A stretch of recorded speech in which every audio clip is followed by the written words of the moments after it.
Hello tout le monde, bienvenue sur la chaîne Le Bruit. Donc ce soir, vous avez dû le voir dans le titre, on va parler de CNews et du coup évidemment de monsieur Éric Zemmour. Voilà, donc la question de ce soir à laquelle j'aimerais bien que tout le monde essaie de répondre avec moi et qu'on ouvre un petit peu le débat, c'est est-ce que donc la chaîne d'information CNews est toujours une chaîne d'information ou non? Et du coup, la question se pose aussi finalement de qu'est-ce qu'une chaîne d'info aujourd'hui? Et du coup, est-ce que CNews en est une? Donc on peut aussi parler de BFM TV, de LCI.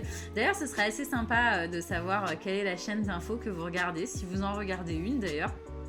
Ça m'intéresse que vous me le disiez, vous me le dites, c'est plus français, sur le chat. Donc n'hésitez pas, comme d'habitude, on est là pour discuter. Je vous rappelle un petit peu toujours le concept du bruit. Donc le bruit, c'est le bruit finalement des réseaux sociaux. Et l'idée de cette chaîne, c'est de décrypter ce bruit, en tout cas d'arriver à en tirer des enseignements, des milliers, millions de messages qui sont postés sur les réseaux sociaux, donc Twitter, Facebook, Instagram et compagnie. Mais ce soir, on va surtout se consacrer sur Twitter. Donc on va en parler très vite. Le son de la musique est peut-être un chouïa trop fort. Eh bien, je vais baisser le son tout de suite. Tac, voilà, vous me dites si ça va mieux. Salut Wirik, ça fait longtemps qu'on t'a pas vu, donc ravi que tu sois de retour parmi nous. BFM TV surtout pendant les confinements. Donc BFM TV pour toi est une chaîne d'information. Ah oui non, c'est que tu regardais BFM TV surtout pendant les confinements. Eh bien BFM TV, moi j'ai regardé pendant le premier confinement, le plus gros. Et au bout de 2 semaines, j'ai cru que c'était la fin du monde, donc j'ai un peu arrêté. Mais je baisse encore le son de la musique. Ok.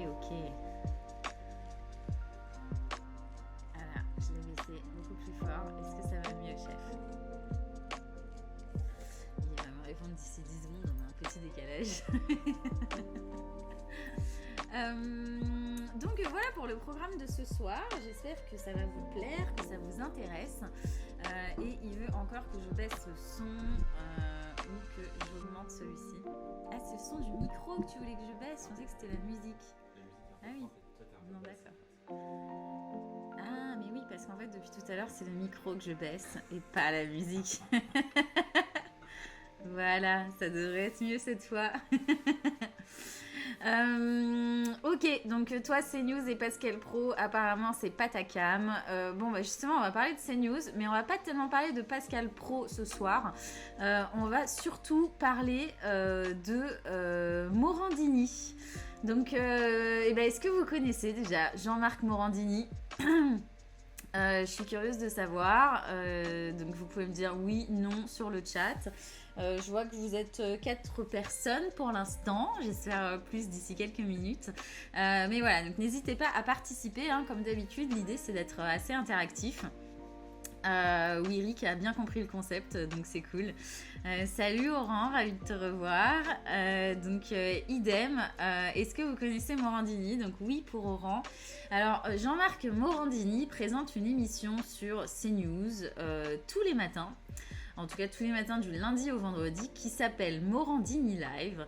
Et cette semaine, il a lancé une nouvelle émission dont on va parler un petit peu ce soir parce qu'elle a énormément buzzé dans les réseaux sociaux, donc elle a fait beaucoup de bruit. Donc évidemment, le bruit parle du bruit. Morandini, c'est pas un animateur de jeu, non. Jean-Marc Morandini, alors c'est d'ailleurs, c'est un très vieil animateur, en tout cas, il a percé il y a très longtemps. Il a eu une grande traversée du désert et puis il est revenu sur Direct 8, donc ça commence à faire un paquet d'années. Pour ceux qui s'en souviennent pas, Direct 8 c'était donc avant C8. C8 finalement, donc aujourd'hui la chaîne C8 s'appelait D8 il y a à peu près 5 ans. Il s'appelait Direct 8 il y a maintenant presque 10 ans, hein, je crois bien. Ouais, parce que c'était 2012, en 2012, c'était encore Direct 8. En 2013, je crois que c'est passé D8, pardon, et désormais C8. Et donc Morandini présentait une émission qui je crois s'appelait Morandini d'ailleurs et était très très très diffusée sur Direct 8, il y avait énormément de rediffusions. Et il présentait l'émission avec Cécile de Ménibus, pour ceux qui s'en souviennent. Cécile de Ménibus et qui était la co-animatrice de Coé dans la méthode Coé sur TF1 et qui a ensuite été la co-animatrice de Morandini.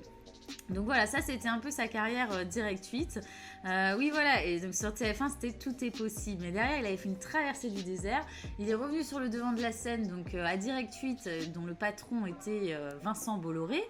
Et puis après le rachat de Direct 8 par Canal+, il a basculé sur CNews. Il y a eu une petite période quand même entre les deux où il était sur Énergie 12. Où il est d'ailleurs toujours sur Énergie 12 où il présente une émission sur tout ce qui est crime et héritage. On est toujours dans des trucs quand même un petit peu racoleurs. Voilà.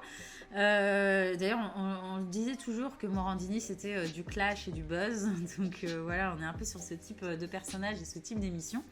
Et donc il a été sur Énergie 12 et ensuite au moment où Bolloré a repris le groupe Canal+, Morandini est revenu sur CNews, anciennement iTélé, mais on va revenir un peu sur l'histoire de iTélé un petit peu plus tard.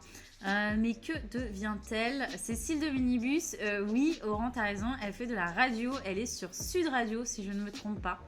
Donc elle a disparu de la télévision en revanche, on la voit plus du tout à la télé, mais elle est toujours à la radio. Donc voilà pour cette petite intro et donc on va rentrer maintenant un petit peu dans le vif du sujet.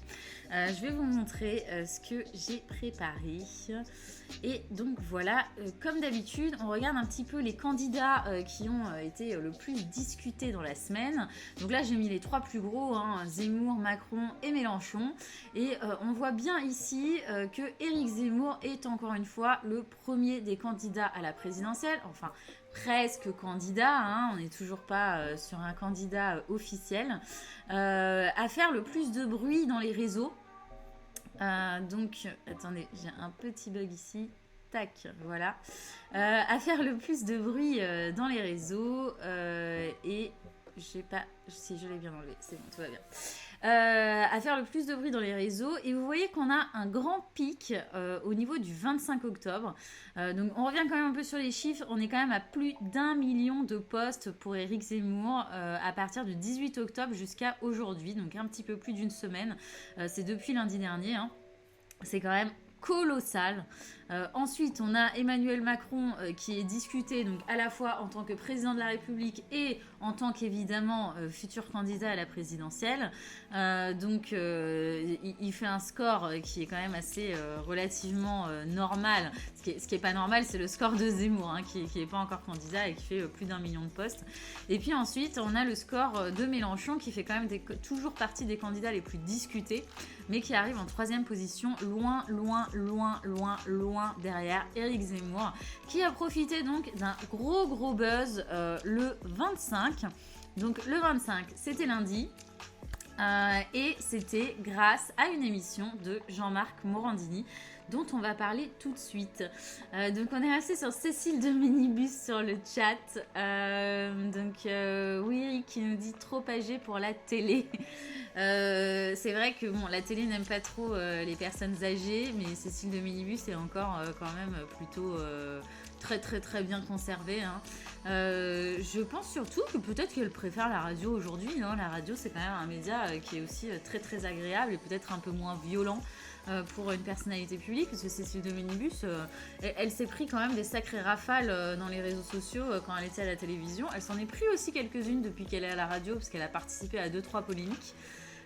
Donc peut-être que ça la calme un petit peu. Qu'est-ce que nous a dit Nougat? Ça tourne, oui, une blonde plus jeune a dû prendre sa place. Pas sur l'émission de Morandini en tout cas. Et depuis qu'il a dit que Marine Le Pen était de gauche, on est revenu à Éric Zemmour.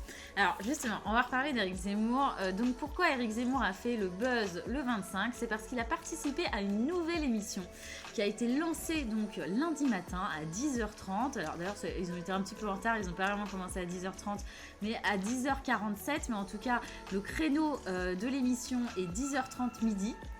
Et cette émission s'appelle Face à la Une. Pardon. Face à la rue. En plus, je l'ai fait avec un petit temps de pause et tout. J'ai complètement foiré mon effet. Salut Todalf. T'arrives au moment où je fais une boulette. Donc, l'émission, la nouvelle émission de Morandini qui a été diffusée lundi matin à 10h30 s'appelle Face à la rue. Donc, Face à la rue, c'est une émission événementielle donc, qui prend la place de Morandini Live, donc, qui est son émission quotidienne tous les matins, donc de 10h30 à 12h.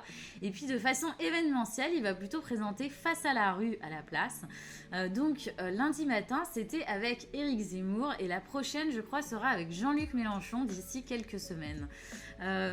Cette émission, donc lundi matin, a fait 501 000 téléspectateurs. C'est énorme, hein, c'est plus de la moitié d'un million. C'est 10% de part de marché, de part d'audience. C'est donc la 3e chaîne dans ce créneau horaire après TF1 et France 2, donc évidemment la première chaîne d'information.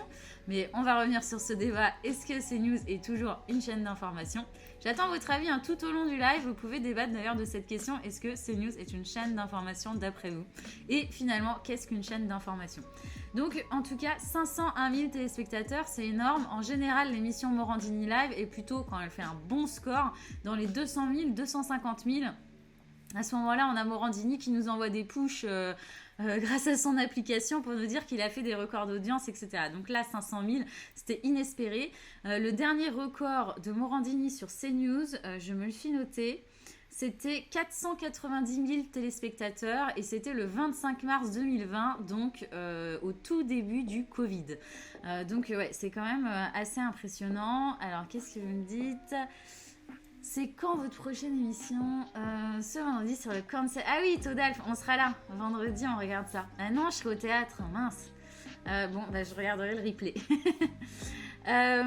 Oui, Eric, 500 000 personnes devant Morandini le lundi à 10h30. Ouais, c'est colossal. Pour ceux qui ne connaissent pas trop ces chiffres-là, déjà en prime time, une chaîne d'infos, donc prime time, c'est 21h, hein, c'est vraiment le moment où les téléspectateurs regardent le plus la télévision. Donc c'est le grand rendez-vous pour toutes les chaînes de télé. Pour une chaîne de la TNT, avoir 500 000 le soir à 21h, c'est déjà un bon score. Hein. Donc évidemment, il vaut mieux en avoir 1 million, et il y en a plein qui arrivent à avoir 1 million, mais il y a plein de chaînes aussi de la TNT qui n'arrivent même pas à avoir 500 000 téléspectateurs tous les soirs à 21h. Je suis même pas sûre que C8 ait 500 000 téléspectateurs tous les soirs à 21h, mais notre fact-checker Nougat va vérifier ça. Ils le font souvent, ils dépassent même parfois le million et tout, mais je suis pas sûre qu'ils fassent toujours plus de 500 000 téléspectateurs. Vive le télétravail. Ouais, je suis pas sûre que ce soit que le télétravail, c'est peut-être aussi une audience un petit peu plus âgée. Alors, qu'est-ce que nous dit Todalf ? En vrai, l'émission de Morandini, l'idée est bien un vrai rapprochement avec les électeurs, même si c'est que de la com.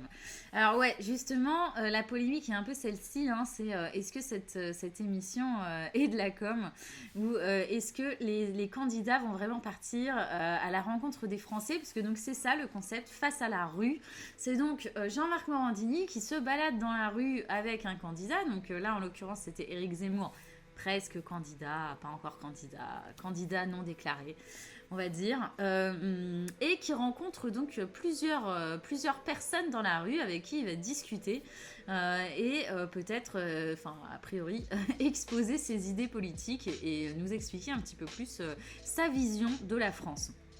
Donc voilà le concept de Face à la rue, je vais vous montrer maintenant la séquence finalement qui a fait polémique. Attendez, je vais vous remettre mon petit écran d'ordinateur et on va tout de suite regarder une séquence donc de Face à la rue qui a fait beaucoup de bruit et dont Todalf vient de discuter sur le chat. On y va. Madame, que je suis, non pas le foulard que je porte. Alors enlevez-le si ce foulard n'a pas d'importance. Mais enlevez votre cravate à ce moment-là. Mais je l'enlève quand vous voulez. Mais moi aussi je... Mais la cravate n'est pas un air. Alors, La cravate, madame. La cravate. Enlevez votre cravate, j'enlève mon... Alors, allons-y. Très bien. Et je signale que la cravate n'est pas un élément religieux. et que donc elle ne signale rien de la religion. Le foulard non plus. Allez-y, madame. Le foulard, c'est la foi, c'est ce qu'on Ouais. porte en Non, nous. non, Éric Zemmour, c'est l'injonction qui religieuse. enlève. Ce n'est pas la foi, Est-ce que madame. vous enlevez votre En islam, foulard, j'attends madame? toujours que vous enleviez mon foulard. Allez-y. Allez-y, je vous en prie.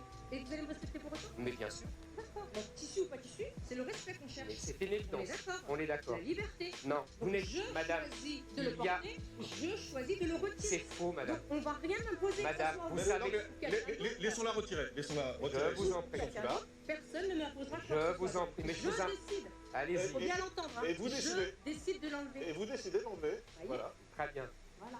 Très bien, Voilà. madame. Non, vous l'enlevez pas, là. Voilà. Voilà, très bien. Alors, Voilà, très bien. alors. Et ben vous voyez, là, vous respectez la Non, laïcité. Non, non, si, je madame. me respecte Non, moi-même. non, je me madame. respecte Non, madame. moi-même. Il y a Mais il y a non, antipathie. Sachez une chose, sachez une chose. Le foulard ne fait pas la religion. Non, le foulard ne fait pas la religion. Je suis d'accord avec vous. Comme votre cravate, ça vous donne pas plus d'intelligence. Absolument d'accord, on est d'accord. Donc voilà. Et ça n'a rien à Il voir. faut- Est-ce qu'aujourd'hui, son foulard, là maintenant vous avez enlevé le foulard à la demande d'Éric Zemmour. Ah non, pas à la demande, pas à la demande. Non, mais enfin, c'est Non, un non, échange. non, non, C'est non. un échange. Vous avez décidé de le retirer, je suis d'accord. Est-ce que vous sentez différente sans foulard? Bah alors Donc, pourquoi vous le mettez? en portez un? Parce que j'ai décidé de le porter. C'est parce faux, que madame. C'est ma foi, monsieur. Non, Mais Éric Zemmour, le fait qu'elle ait enlevé son foulard, ça prouve Très bien. ça Mais prouve je que c'est une femme libre. Mais, Eh oui. mais chère madame, je vous Oui ou répète. non? Mais oui, bien sûr, c'est très bien. Je vous remercie. Ce que je veux dire, vous voyez, vous le remettez.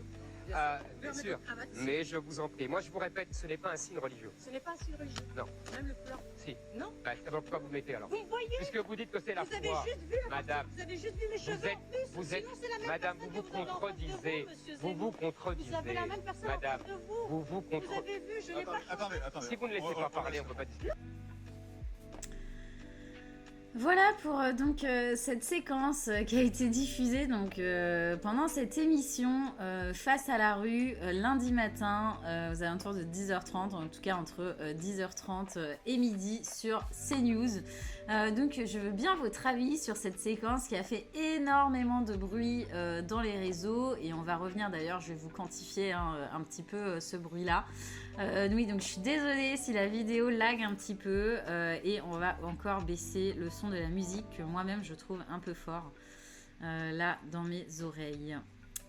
Donc j'espère que c'est mieux. Je vais même le baisser ici. Alors ça, vous savez, c'est mon acolyte Nougat qui fait que des bêtises. Donc je suis obligée de le laisser quelques bêtises à faire parfois, sinon il s'ennuie. Alors, qu'est-ce que vous nous dites?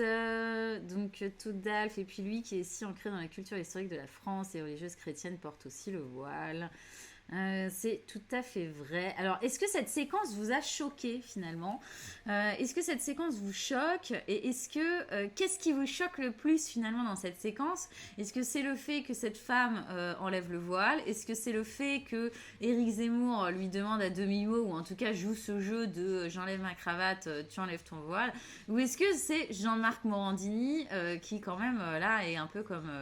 Non, d'ailleurs, je vais pas dire ce que je pense, je dirai ce que je pense après avoir eu au moins un de vos avis sur le chat. Donc voilà, j'attends votre avis. Qu'est-ce qui vous choque le plus dans cette séquence? Est-ce que c'est Morandini? Est-ce que c'est Zemmour? Est-ce que c'est cette femme voilée qui enlève le voile? Allez-y, participez. Je ne continue pas le live tant que vous me le dites pas. Ok Nougat, merci, heureusement que tu es là. Ce qui me choque, c'est le côté complètement faux de cette séquence. Alors ça, là tout de suite, tu n'en sais rien. Enfin, pourquoi dis-tu ça? Oran qui nous dit c'était ridicule. Wiri qui dit tout le monde. C'est une séquence en tout cas effectivement que moi je trouve assez gênante. Je la trouve gênante, pas tellement honnêtement de la part d'Éric Zemmour parce que je trouve qu'il est toujours dans son personnage. Hein. En tout cas, il est toujours dans sa lignée. Pardon. Je m'étouffe. Il est toujours dans sa lignée, dans son personnage. Donc de ce côté-là, moi, je ne suis pas tellement choquée par Éric Zemmour. Je suis quand même plutôt choquée, effectivement, par un peu le ridicule de cette séquence, parce que finalement, on n'apprend rien dans cette séquence. Mais aussi quand même par Jean-Marc Morandini, qui pousse finalement à ce que cette séquence soit la plus... comment dire, poliment, on va dire, j'ai pas de mot poli là qui arrive, la plus révoltante finalement possible, la plus clash et buzz possible. Donc Toudal, toi tu nous dis Zemmour et Morandini, c'est vraiment des débats d'il y a 20 ans. Aujourd'hui la burqa fait encore débat, mais le voile ça va, vrai rétro-pédalage. Bah, on est dans une course au buzz, hein, à mon avis, dans cette séquence clairement, et on sent d'ailleurs que Morandini quand même n'attend que ça, et il est presque un peu tremblant avec son micro, donc allez-y, allez-y, allez-y, enfin voilà, il y a un côté quand même hyper gênant je trouve. Et donc Nougat aussi qui a l'impression de revenir en arrière. Après, on est quand même toujours dans la lignée quand même de ce que Zemmour exprime depuis le début de sa candidature. Je crois que je vais souvent faire ça avec Zemmour. Mais vous avez compris. Alors, ce que je voudrais quand même vous montrer également, c'est finalement le bruit qu'a fait cette émission. Donc vous voyez que Zemmour c'était donc le premier candidat, et on voit là qu'une seule émission, donc face à la rue ici, vraiment ce qu'on recherche c'est les mots Zemmour associé à Drancy, associé à Morandini. Et on est quand même à au moins 80 000 messages, enfin au moins presque 80 000 messages. Il y en a certainement plus parce que j'ai pas tapé tous les mots-clés, on a fait ça assez rapidement. Donc on récupère le plus gros des conversations autour de Zemmour à Drancy. Et on est sur 80 000 posts. C'est conséquent, hein. On va comparer ça. Tiens, j'ai pas fait l'exercice avant. Avec Koh-Lanta, tiens. Hop.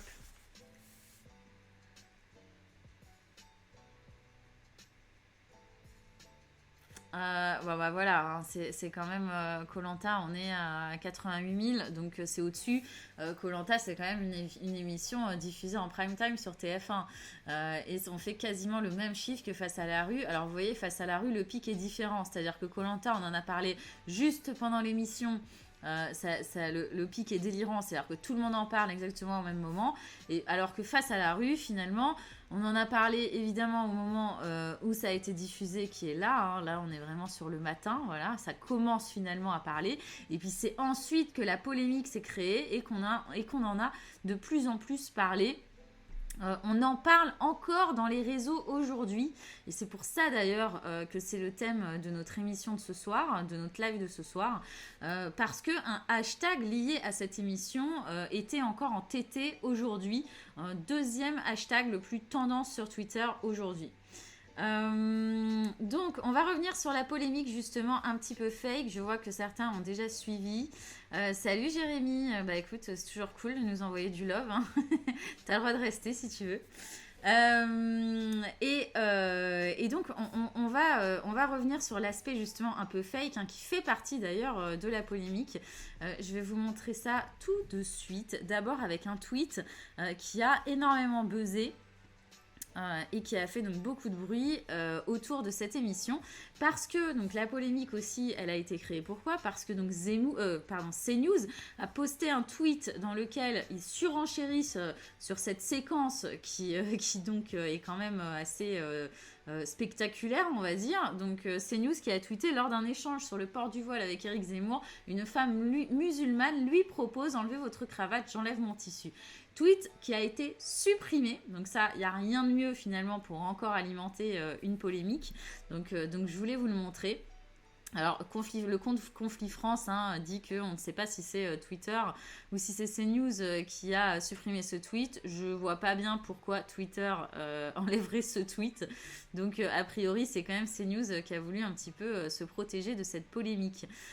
Et donc, cette polémique, finalement, on va voir quelques tweets qui ont fait donc le plus de buzz face à cette polémique. Par exemple, celui de Faiza Ben Mohamed qui dit sur ses réseaux sociaux: la femme qui se dévoile devant Zemmour ne porte le voile sur aucune de ses photos et indique travailler chez Bolloré Logistique. Ça ne rend pas la séquence moins violente, mais au moins ça nous éclaire. C'était donc bien un sketch.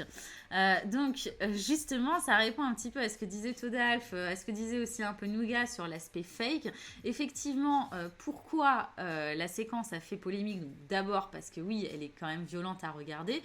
C'est quand même assez impressionnant cette course au buzz et cette séquence. Mais l'autre chose, c'est aussi parce que certains donc ont été regarder le profil Facebook de cette dame voilée. et se sont aperçus que sur la plupart de ces photos, elle n'était pas voilée. Ensuite, en creusant un petit peu plus, ils se sont rendus compte qu'elle travaillait pour l'entreprise Bolloré. Donc Bolloré, on en a déjà un petit peu parlé là au tout début du live. Vincent Bolloré, qui était le propriétaire de Direct 8 lorsque Morandini était la star de Direct 8 et qui est aussi l'actionnaire le patron de Canal+, du groupe Canal. Donc ça veut dire Canal+, ça veut dire C8 et ça veut dire évidemment CNews sur laquelle travaille encore Morandini et donc financée, sur laquelle est diffusée l'émission Face à la rue. Donc évidemment ça fait se poser des questions. On se dit est-ce que cette femme a été payée par Bolloré? Est-ce que c'est toutes les rumeurs ont eu lieu dans les réseaux sociaux, on a vu. Est-ce que cette femme est une comédienne? Est-ce qu'elle a été payée du coup par Bolloré? Est-ce que tout était prévu avec Éric Zemmour? On a vu aussi ce tweet. Est-ce que c'est un sketch? Voilà, énormément de tweets ont été postés donc, sur le sujet et qui a fait polémique. Je parle pas du tout français ce soir, c'est terrible, je m'en excuse vraiment. Je sais pas si c'est la fatigue ou le retour des vacances ou quoi. J'étais dans un pays étranger, peut-être que... Voilà, je sais plus parler français. Donc je vous montre quand même d'autres tweets qui ont fait énormément de bruit. Donc celui de Portos ici, Zemmour à Drancy, c'est extraordinaire. L'échange voile-cravate, le tolard qui dit que même l'Algérie ne voudrait pas de lui, le boucher qui distingue musulmans et français, la vieille militante humaniste huée par les jeunes du coin, c'est parfait, tout est là. Évidemment, ce tweet est sarcastique pour ceux qui ne l'ont pas saisi là tout de suite. Je vous en montre encore un autre. CMS Back, je vous jure, j'ai envie de tout casser. La séquence dans laquelle une femme est poussée à enlever son voile sous les encouragements insistants de Morandini et Zemmour est d'une violence inouïe. Une cérémonie de dévoilement, mais sur CNews.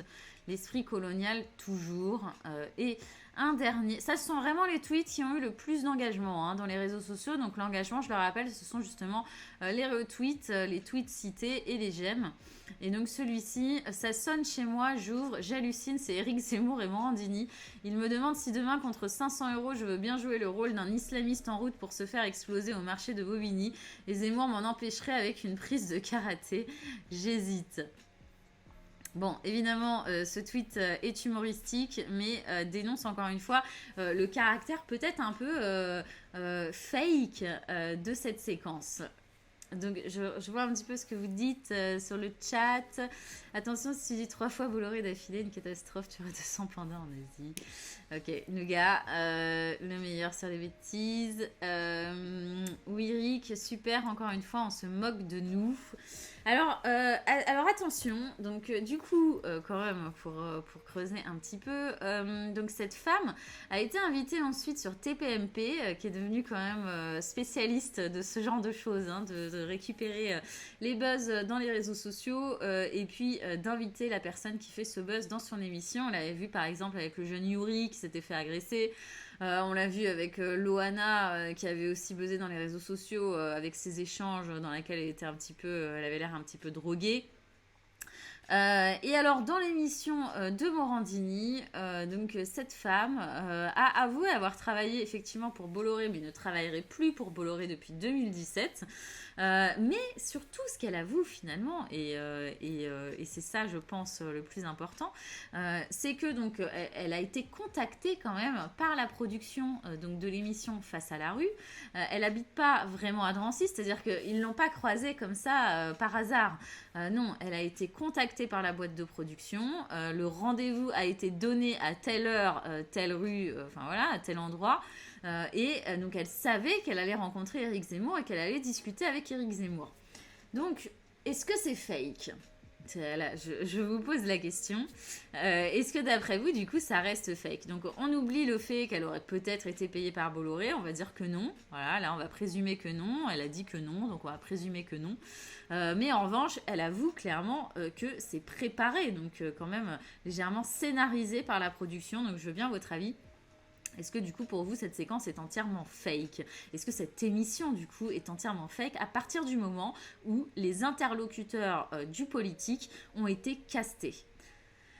C'est une vraie question à laquelle on peut ne pas tous être d'accord, hein, parce que après tout, dans la plupart des émissions politiques, vous savez, le public a été casté. On ne prend pas complètement quelqu'un au hasard qui va poser une question dans le public, hein. Ils ont été repérés avant que l'émission commence, et donc on sait déjà que c'est ces personnes-là qui vont discuter, ne serait-ce que pour des histoires de caméra, de lumière, etc. Donc, est-ce que pour vous, ça reste fake? Qu'est-ce que nous dit oui, Rick, sinon ça part en cacahuète dans la rue, donc pour toi c'est pas fake, du coup j'imagine.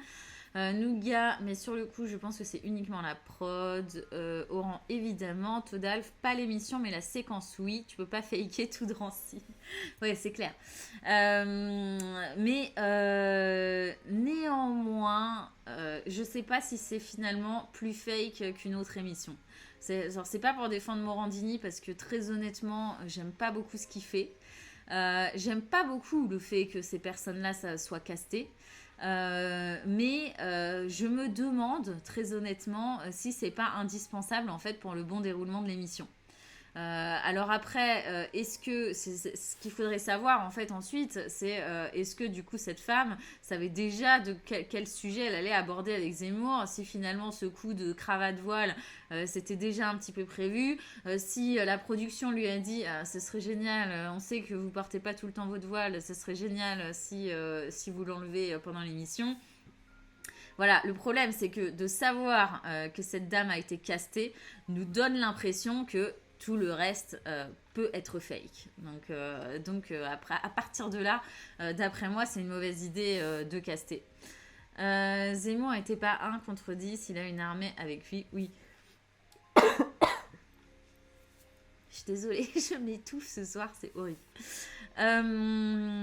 Alors, où est-ce que je voulais en venir après ça? C'est donc voilà, donc l'émission a été diffusée lundi matin. La séquence a fait énormément de bruit dans les réseaux, donc celle où on a cette femme voilée. Il y en a eu d'autres sur les déclarations de Zemmour autour de la boucherie, donc qui rentre dans une boucherie et qui dit il n'y a que du halal. Enfin voilà, il y a aussi toute cette séquence qu'un tweet d'ailleurs expliquait bien tout à l'heure. Donc la polémique a enflé dans les réseaux sociaux. On a vu près de 80 000 posts, minimum 80 000 posts. Parce que je vous dis, on n'a pas fait une requête complète, donc c'est quand même colossal sur une émission diffusée le lundi matin quand même. Finalement, toute cette polémique derrière a créé un hashtag qui du coup relance le débat de ce tweet de est-ce que CNews est encore une chaîne d'information, et j'attends toujours votre avis sur est-ce que vous regardez CNews et est-ce que pour vous c'est une chaîne d'information. C'est le hashtag j'ai bloqué CNews. Hashtag qui était encore en tendance aujourd'hui, donc on est mercredi, donc 2 jours après l'émission. C'est-à-dire que toute cette polémique finalement a fini par lancer un nouveau mouvement, et on va regarder tout à l'heure qui a lancé ce mouvement, si c'est un groupuscule ou si c'est vraiment des anonymes, mais qui ont fini par dire vous savez quoi, stop, je bloque ces news de Twitter, c'est-à-dire que j'en ai marre en fait de voir ces séquences ultra violentes et puis aussi tous ces tweets autour de Zemmour. Si vous vous souvenez un peu, si vous étiez là pendant le live, les médias influencent-ils la popularité des candidats dans les réseaux? On avait bien vu que CNews parlait 3 fois plus de Éric Zemmour que de Macron, par exemple, qui était le 2e candidat le plus cité sur le compte Facebook de CNews. Donc voilà, on va pas parler de... J'ai pas envie de parler de propagande, mais en tout cas, c'est ce qu'on expliquait quand même dans le live, c'est que bon, CNews tweet sur ce qui leur crée de l'engagement. Et a priori, voilà, on est sur des sujets quand même de plus en plus droite, dure, on va dire, radicale sur CNews. Alors, qu'est-ce que vous nous dites? C'est sans doute... oui, je pense aussi que si elle a été castée, c'est qu'elle savait très bien quand même de quoi elle allait parler, et donc que ça allait être lié à son voile, carrément, pas que sur la religion à mon avis. Et c'est ça du coup le problème. C'est que c'est pas comme un casting radio finalement où on appelle, on voit juste si la nana est un peu sympa pour la diffuser à l'antenne, pour éviter qu'elle se mette à insulter tout le monde. Là, c'est certainement un cast un petit peu plus avancé. À quand Zemmour dans la chasse des célébrités? Alors, je connais pas la chasse des célébrités. Fact-checker, Nougat, qu'est-ce que la chasse des célébrités? Je le saurai bientôt. Donc, revenons-en à nos petits moutons. Et donc, à ce hashtag, j'ai bloqué CNews, qui a quand même rassemblé 17 000 posts. 17 000 posts qui ont recueilli presque 50 000 engagements. Donc, on est toujours sur les likes, les réponses aux tweets et les retweets. Et donc, on voit, donc là, on est en heure, mais si ah non, on est en jour. Mais on voit que donc, ça a commencé le 26 et aujourd'hui, on est le 27. On a eu également un pic. Je vous dis que c'était en deuxième tendance aujourd'hui. Je vais recharger d'ailleurs un petit peu. Voir si ça a augmenté depuis le début de la soirée. Oui, ça a un petit peu augmenté. Et voilà, on est donc cette fois-ci à plus de 50 000 en engagement et 17,5 000 posts. Donc c'est quand même assez colossal. Et ce qui va être intéressant, c'est de voir aussi qui a créé finalement ce nouvel hashtag. Alors on va regarder d'abord un petit nuage de mots-clés pour voir finalement de quoi parle ce hashtag. Et donc j'ai bloqué ces news. Je vous explique un petit peu la réaction des gens, je vous l'ai un petit peu dit là, mais finalement le principe c'était de se dire j'en ai marre en fait d'être abreuvé de contenus qui sont quand même assez racoleurs, on va dire, de la part de ces news. Alors je vous fais le discours vraiment des tweetos, mais j'en ai marre d'avoir ces comptes hyper racoleurs qui apparaissent sur mon mur, que je sois abonné ou pas, parce que même si on n'est pas abonné, il suffit qu'un de nos abonnés like ou retweet et puis du coup on se retrouve avec le post de CNews sur le mur. Donc voilà, ces gens qui sont dit j'en ai marre, je bloque CNews. Donc bloquer CNews, qu'est-ce que c'est? Ça veut dire aller sur le compte Twitter de CNews et puis le bloquer pour que aucun des tweets n'apparaisse désormais sur le mur. Donc derrière, ça a créé d'autres hashtags qui ont beaucoup moins bien fonctionné. Mais le je bloque Bolloré, j'ai bloqué TPMP qui du coup a surfé aussi sur ce buzz de la femme voilée. J'ai bloqué C8, donc qui fait partie du groupe. J'ai bloqué Zemmour. Voilà, là vous voyez clairement que le hashtag est lié à la séquence que je vous ai montrée au début de ce live. Et on a aussi quand même, j'ai bloqué ceux qui bloquent ces news. Donc, évidemment, j'ai voulu regarder si ce hashtag récoltait peut-être encore plus de bruit que j'ai bloqué ces news. Et on va le voir juste ici.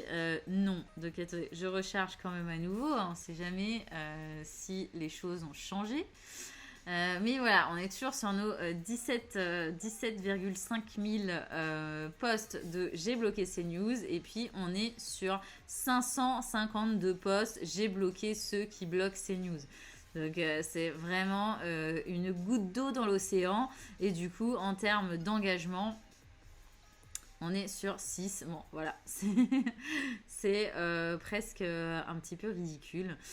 Donc, on peut complètement zapper de ce nuage de mots-clés. En tout cas, le j'ai bloqué ceux qui bloquent ces news, c'est vraiment pas grand-chose.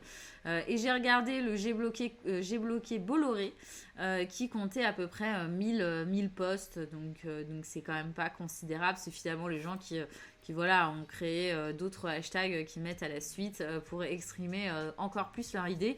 Mais vraiment, là, le mouvement suite à cette séquence polémique, c'est j'ai bloqué CNews. Je vais voir si vous avez des petites réactions sur le chat, tout de même. Alors, qu'est-ce que vous dites? Et puis ça parle de Zemmour depuis 2 mois non-stop, ça va bien, c'est bon. Alors nous aussi on en a un petit peu ras-le-bol de parler de Zemmour, mais alors c'est super dur de passer outre Zemmour qui quand même arrive à faire le buzz dans les réseaux quasiment toutes les semaines. Il fallait venir la semaine dernière, Todalf, on a parlé des séries. Ça a changé un petit peu de la politique.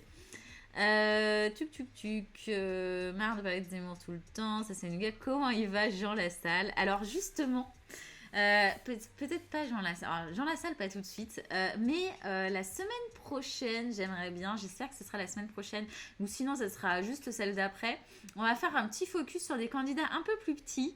On va faire un focus sur le congrès des Républicains pour voir un petit peu où on en est de la popularité des candidats à la primaire républicaine. Donc, on appelle le congrès LR, hein, le congrès des Républicains, dans lequel on a donc Xavier Bertrand, dont on a déjà parlé ici, Valérie Pécresse, Michel Barnier. On va parler de tous ces candidats finalement dont on parle un petit peu moins et faire le point sur leur popularité dans les réseaux. Coucou Musi, j'espère que ça va. C'est cool de vous revoir.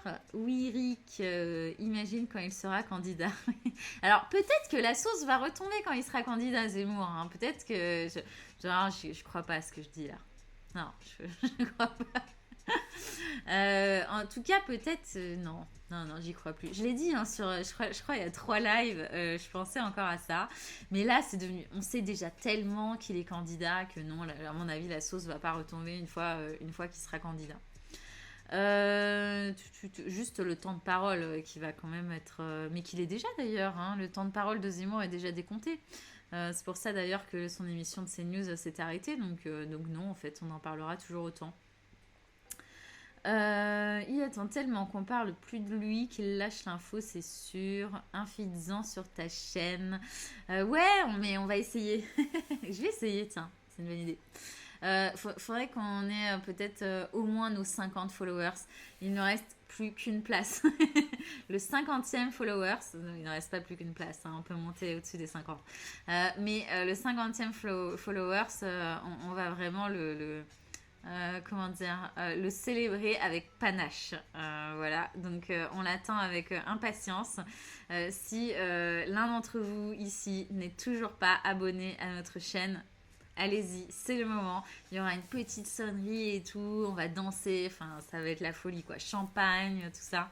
Donc on vous attend, enfin, on attend ce 50e. Oui, mais pas la salle, ça va être compliqué niveau compréhension. On peut faire hein, avec des sous-titres et tout. Non, on peut y arriver même en live, je suis sûre. Donc, arrêtez de me couper avec vos bêtises. Non, je plaisante. Hein. J'aime beaucoup que vous me coupiez sur le chat avec vos bêtises. N'arrêtez surtout pas. Et donc, je reviens ici. Donc là, je vous ai montré cette comparaison. Et donc, derrière, voilà, ce que je voulais vous montrer quand même, c'est finalement d'où vient ce hashtag. Qui est-ce qui a lancé le J'ai bloqué CNews dans les réseaux. Et donc, j'ai réussi à nous retrouver ça. Et donc, c'est... cette personne, Naïdi Zadourian, qui est a priori avocate pénaliste, en tout cas c'est ce qu'elle dit sur son compte Twitter, c'est ce qu'elle affiche, et qui a dit si on bloquait tout le compte Twitter de CNews, ça donnerait quoi? Alors, elle a pas lancé le hashtag à proprement parler, étant donné que le hashtag n'apparaît pas sur ce post, mais c'est elle qui va en tout cas lancer la tendance d'aller sur le compte de CNews et de bloquer. Donc elle a posté cette capture d'écran dans laquelle on voit bien qu'elle a bloqué le compte de CNews. Et ce tweet a fait quand même 561 retweets, 115 réponses et 2151 j'aime. Donc voilà, donc c'était assez énorme et le débat a repris hein, dans toutes ces réponses en dessous sur la chaîne CNews et notamment sur ce que je vous dis depuis le début de cette vidéo. Est-ce que CNews est encore une chaîne d'infos d'après vous? En voyant ce qu'ils diffusent et ce qu'ils arrivent à promouvoir dans les réseaux. Et donc, Naïdi Zadourian poste cette image en faisant un peu un cap ou pas cap. Et c'est repris par le créateur, cette fois-ci, du hashtag, qui serait donc Youssef Dogman, qui serait un prof, apparemment adhérent EELV, hein, qui donc, lui, a posté « Chiche, on le fait tous et on fait monter le hashtag ». Donc, il reprend le post de Naïdi Zadourian et crée le hashtag « J'ai bloqué CNews ». 54 tweets, sauf que les autres aussi utilisent le hashtag et sont beaucoup retweetés derrière. Et c'est comme ça qu'on peut lancer une tendance. Et donc voilà, il relayait un petit peu où il en était. Et le mouvement a pris. Donc on terminera dans pas longtemps en vous montrant finalement si tout ça a eu un impact sur le compte Twitter de CNews. Mais oui, alors EELV c'est le compte des Verts, hein. Je serai plus capable de vous dire exactement quelle lettre correspond à quoi. Mais EELV, enfin, du coup j'ai envie de trouver, mais je ne sais plus, donc non, je vais pas me lancer dans des bêtises là et vous raconter n'importe quoi. Mais apparemment il n'est pas candidat politique, hein, mais il est quand même adhérent, donc militant EELV, et il a lancé ce hashtag. Alors, selon Todalf, oui, c'est encore une chaîne d'infos bien différente de BFM avec plus de débats et émissions, mais c'est tellement la droite de la droite. L'émission de Patrick Beau est un... alors, j'imagine Pascal Pro, peut-être. Je vois pas qui c'est, moi, Patrick Beau. Mince. Mais son émission est vraiment insupportable. Je vois pas Patrick Beau. Est-ce que tu te trompes avec Pro ou pas, mais non, je vois pas qui c'est celui-ci. Mais alors en tout cas, CNews, on va revenir un petit peu. Oui, voilà, Pascal Pro. Ouais, bah alors Pascal Pro, on est à mon avis clairement dans la lignée de ce qu'a fait là Zemmour, et de ce qu'ont fait là Zemmour et Morandini. On peut là c'était dans la rue, et Pascal Pro, on est vraiment sur une émission de plateau, une émission de débat, mais on est quand même dans ce petit truc de je cherche vraiment ce qui va faire le buzz, ce qui va un peu alimenter les haines des gens. Donc voilà. On va revenir quand même un tout petit peu sur l'histoire de CNews, hein, pour répondre à cette question et avoir votre avis à tous sur donc est-ce que CNews est encore une chaîne d'infos.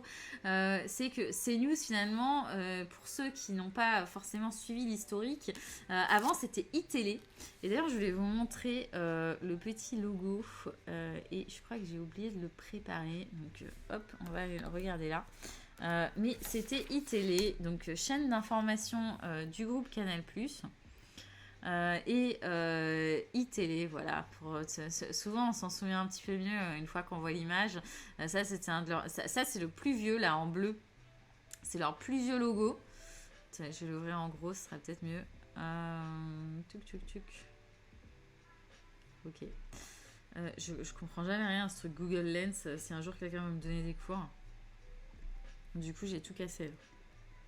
Je recommence. Et j'ai perdu l'image, du coup. Bon, on peut pas être doué dans tout, ok.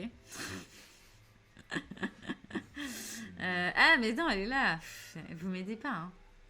Donc voilà, iTélévision, ça a été donc au moment de la création de la chaîne, donc ça s'appelait comme ça, et c'était une chaîne privée comme LCI, c'est-à-dire c'était une chaîne payante, pardon, pas privée mais payante. Et puis c'est devenu iTélé au moment de la TNT, donc je crois en 2005. Notre fact-checker est toujours là au cas où je dis des bêtises, mais il me semble vraiment que c'est 2005 la création de la TNT. Et donc de iTélé qui passe en gratuite sur la TNT. Et donc le numéro, la chaîne déjà numéro 16, hein, il me semble que ça a tout de suite été la chaîne numéro 16. Et puis ça c'est le logo le plus récent finalement de iTélé, avant que iTélé, on le voit ici, devienne CNews. Et donc iTélé est devenu CNews en quelle année? Je crois que c'était en 2016 ou 2017. Je me le suis noté, mais je n'arrive plus à retrouver. Non, c'est ça, hein, il me semble que c'est 2017.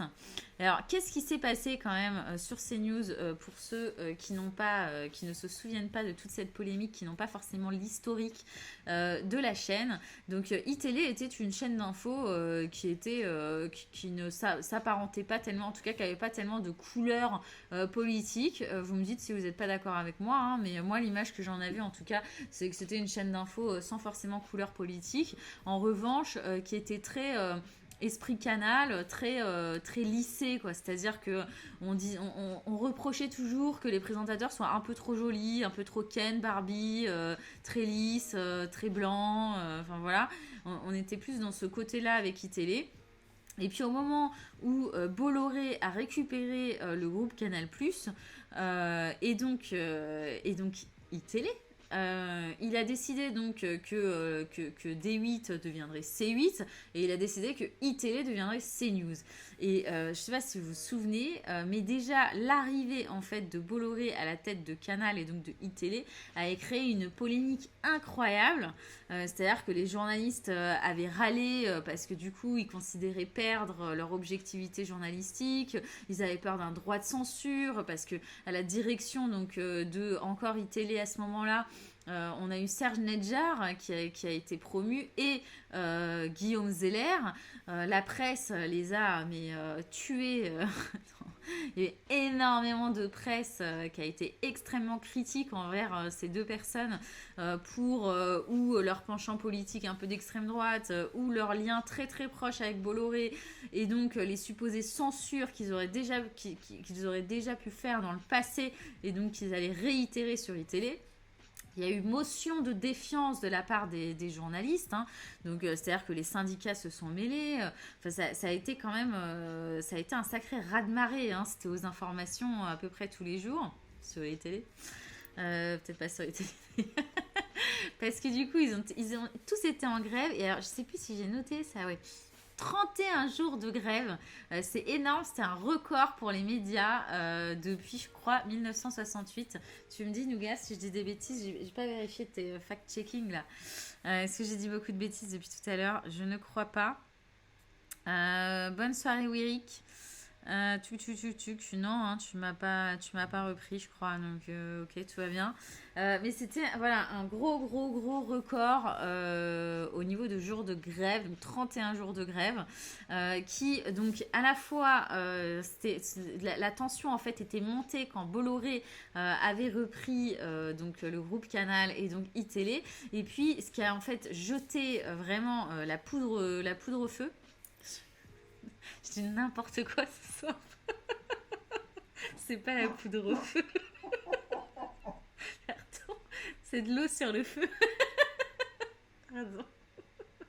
Je suis vraiment désolée. C'est les vacances, ça m'a fait du mal. Mais donc... et donc, ce qui a jeté de l'eau sur le feu, c'est justement lorsque Bolloré a voulu recruter son ancienne star de Direct 8, Jean-Marc Morandini. Jean-Marc Morandini qui avait quand même 2 accusations sur le dos, dont détournement de mineurs. Et c'est là que la grève a commencé, que les 31 jours de grève ont commencé. C'était un peu trop pour eux.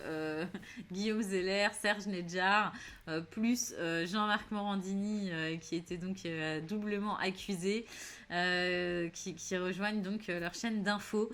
C'était trop pour les journalistes qui ont fait 31 jours de grève. Et alors il faut savoir, quand même, ça moi je m'en souvenais pas, que donc iTélé comptait 120 journalistes. Bon, bah, à la suite de toute cette histoire, il n'en restait plus que 20. C'est-à-dire que 100 journalistes sur 120 ont démissionné de CNews, et Morandini est quand même arrivé sur iTélé à l'époque, pardon, sur iTélé, et ce qu'ont obtenu donc les 20 derniers salariés, c'était de ne pas être obligés de travailler avec Jean-Marc Morandini, et c'est pour ça donc que l'émission de Jean-Marc Morandini, Morandini Live, est produite et tournée chez Non-Stop People, qui est une autre chaîne de télé sur les box. Donc c'est dans les locaux de cette chaîne-là que Morandini Live est tourné, et c'est eux qui produisent l'émission. Donc ça veut dire que les équipes de CNews ne travaillent pas du tout pour Morandini Live. Alors je sais pas si c'est le cas de Face à la rue, je vais me renseigner sur qui travaille vraiment sur Face à la rue. Est-ce que ce sont les équipes de CNews ou idem, est-ce que ce sont les équipes de Non-Stop People? Mais je pense pas que ce soit les équipes de Non-Stop People. Étant donné que ce n'est pas en plateau, et peut-être que Nougat va nous vérifier ça tout de suite. Ça pourrait être cool d'avoir l'info avant de terminer notre live. Et donc qu'est-ce que je voulais vous dire? Et donc oui, et donc ensuite le dernier raz-de-marée qu'a subi donc CNews, donc Morandini arrive, le changement de nom se fait dans la foulée, hein. Morandini il arrive en 2016, c'est encore iTélé, hop, rentrée 2017, ça devient CNews. Et son émission est donc tournée chez Non-Stop People. Et puis finalement, la chaîne prend une direction de plus en plus à droite. Donc on est sur un positionnement, tout le monde le dit, tout le monde les compare à Fox News, chaîne d'info américaine, qui prétendument aurait aidé à l'élection de Donald Trump aux États-Unis.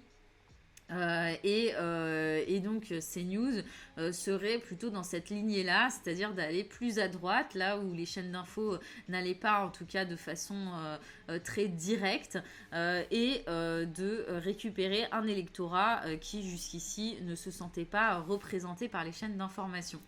Donc c'est de l'huile sur le feu.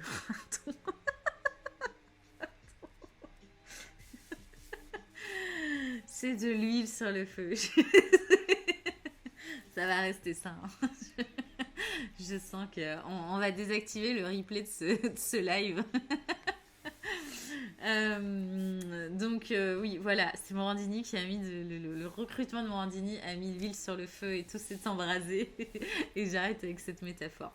Donc la chaîne a décidé d'opérer un virage un petit peu plus, très clairement plus à droite qu'avant. Là aujourd'hui, on voit quand même leur grille éditoriale. On a donc le matin Morandini qui lui aussi est quand même de plus en plus virulent hein, sur son blog. C'est-à-dire qu'on a quand même des pushs de plus en plus à droite. Qui commence un petit peu la grille, enfin après la matinale. On a Morandini à 10h30. On enchaîne avec Pascal Praud, son émission de débat dans laquelle les intervenants sont quand même aussi plutôt très à droite. Hein. Et on est clairement sur du show plus que du débat. Ensuite, on a l'émission La Belle Équipe où là, on a quand même plutôt des vieilles personnes assez conservatrices qui vont débattre de sujets souvent liés à l'immigration. Donc voilà, on reste sur des sujets qui plaisent fort à l'extrême droite. Après, on avait aussi l'émission d'Éric Zemmour. Je ne sais plus comment elle s'appelle, présentée par Christine Kelly. Donc voilà, il ne faut pas sortir de Saint-Cyr quand même pour se rendre compte que la chaîne a fait un virage très très très très très à droite et qui du coup pose la question de est-ce que c'est encore une chaîne d'information ? Est-ce que c'est une chaîne d'information ou est-ce que c'est une chaîne d'opinion ? Donc voilà, je pose la question ici, je n'ai pas forcément la réponse, je pense que chacun a sa réponse et on peut aussi se dire est-ce que les chaînes d'information finalement ne vont pas devenir des chaînes d'opinion ? Donc est-ce qu'une chaîne d'information doit être une chaîne d'opinion aujourd'hui ? Est-ce que les gens veulent voir plus d'opinion que d'objectivité un peu journalistique ? Je pense que c'est une vraie question. Effectivement, l'émission d'Éric Zemmour, c'est Face à l'info. Et donc le pompon un peu de d'ITélé, c'était justement Face à l'info, c'était le recrutement de Zemmour en 2019 et depuis ce recrutement la chaîne quand même cartonne, hein. C'est-à-dire que CNews, depuis qu'elle a opéré ce virage à droite et donc notamment le recrutement d'Éric Zemmour, bat très régulièrement BFM TV, LCI n'en parlons même pas, et en passe de devenir la première chaîne d'info en France. Donc cette stratégie est payante, voilà, qu'on l'aime ou pas, cette stratégie est payante. La question à se poser étant, si c'est une chaîne d'opinion, à qui cela profite-t-il ? Je pense pas, honnêtement, Nougat, que c'est la question que se pose Bolloré, en tout cas. Hein. Moi, je pense très clairement que... alors, effectivement, ça ferait plaisir, à mon avis, au groupe, si Zemmour était le prochain président... le prochain président de la République, étant donné que c'était un de leurs présentateurs vedettes. Donc voilà, ça leur fait encore plus de buzz et de téléspectateurs. Mais je pense que voilà, clairement, eux, ce qu'ils voulaient, c'était se positionner sur une cible qui allait les regarder et qui ne se sentait pas représentée dans les médias. Donc ils ont été récupérer cette cible pour faire de l'audience. C'est quand même ça leur but principal, faire de l'audience. Donc, et après, si en plus... cette chaîne devient finalement un appareil politique d'influence, oui, c'est encore plus de pouvoir finalement pour le groupe. Donc oui, qu'est-ce qu'ils vont en faire après? Ça, c'est toute la question. Mais alors, est-ce que la stratégie a toujours été finalement de créer un candidat à la présidentielle? Est-ce que là, on tombe dans la théorie du complot? Je sais pas. À vous de me dire. En tout cas, ce que vous en pensez. En soi, tout est politique, donc c'est compliqué l'impartialité. Ben oui, l'objectivité est compliquée. C'est vraiment pour ça que je pose la question. Est-ce qu'une chaîne d'info doit être une chaîne d'opinion? Est-ce que chacun doit se positionner finalement pour être plus honnête, on va dire, avec ses spectateurs? On en parlait la dernière fois en live. Le pire, c'est que toute l'info que tu obtiens renforce tes idées et c'est pas cool. Bah oui, évidemment. Du coup, le fait de transformer un peu les chaînes d'infos en chaînes d'opinion, ça recrée un peu cette bulle qu'on a déjà sur Internet. C'est-à-dire que si je suis 4 personnes de droite sur Twitter ou sur Facebook, bon, bah, je vais être abreuvée toute la journée d'idées de droite. Donc, je vais finir par y adhérer. Si on me dit tous les jours... il y a trop d'Arabes en France et ils te volent ton job. Bon, bah, au bout d'un moment, je vais me dire il y a trop d'Arabes en France et c'est à cause d'eux que j'ai pas de job. Donc finalement, créer des chaînes d'infos, d'opinion, c'est le même phénomène. C'est-à-dire que je vais voir toujours ces mêmes personnes m'abreuver des mêmes idées. Donc, en théorie, ces idées-là vont quand même s'imprimer et risquent d'être adoptées par tous les téléspectateurs qui regardent cette émission ou cette chaîne. Alors, Nougat fait des vannes parfois, je les comprends pas. Morandini est-il un homme lézard venu de Mars? Si quelqu'un peut lui répondre. Mais voilà, du coup, ce live touche à sa fin. C'était laborieux, je suis désolée. J'ai pas réussi à parler français ce soir. J'essaie de me rattraper la semaine prochaine, promis. Alors, je vous avoue que la semaine prochaine, on sait pas encore trop quand est-ce qu'on va faire notre live, étant donné que le lundi est férié. Je sais pas, est-ce que vous serez là si on fait notre live un lundi férié? Voilà, d'habitude c'est le lundi hein, qu'on live. D'habitude c'est le live qu'on lundi. C'est n'importe quoi ce soir, j'ai honte, je suis vraiment désolée. On enlève ce replay, hein. Il n'y aura pas de replay. Il n'y aura pas de YouTube non plus. D'ailleurs, je vous invite à aller sur notre chaîne YouTube. Ça y est, hein, on poste maintenant le lendemain de chaque live nos vidéos. Donc n'hésitez pas à nous retrouver. Bon, Todelf nous dit qu'il y aura du monde un jour férié. Musi est ok aussi pour un jour férié. Bon bah allez, et ben on se retrouve lundi dans ce cas, c'est dealé. Lundi 20h, on se fait ce live et effectivement oui c'est les vacances. Ben, voilà. Je suis complètement larguée, mais je me rattraperai lundi, c'est promis. Et j'espère tous vous revoir dès lundi soir. Et on tweetera le sujet de notre live dans la journée. Donc n'hésitez pas non plus à nous suivre sur Twitter. Vous avez tout hein, là, juste en bas, là. Le Twitter, la chaîne YouTube. Puis bon, bah ça c'est la chaîne Twitch, a priori, vous la connaissez. Donc à lundi tout le monde, passez une excellente soirée et merci pour votre tolérance de mon très mauvais niveau ce soir. Salut